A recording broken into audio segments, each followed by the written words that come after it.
अरे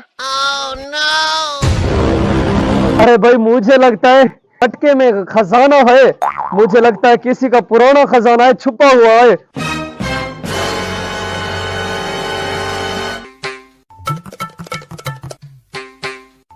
अरे सुल्तान भाई, इतनी जल्दी में किधर जा रहे हो? क्या मसला है आपके साथ? अरे भाई मुझे जल्दी है, मुझे जाने दो, मेरे पास टाइम नहीं है। किधर जा रहे हो बताओ तो सही। आपका क्या काम है मुझे बताएं। मुझे पैसे जरूरत है, इसलिए मैंने कहा पतरस में क्या है, इसे पूछो तो सही। पैसे तो नहीं है। अरे भाई तेरे भाई के पास बहुत पैसा है, बहुत पैसा है। अभी अमीर बनने वाला हूँ, तुझे पता नहीं है। कितने पैसे जरूरत है आपको? मुझे दे कोई 1000 रुपए। अरे ये ले, 2000 रख ले, ये ले। चल जा।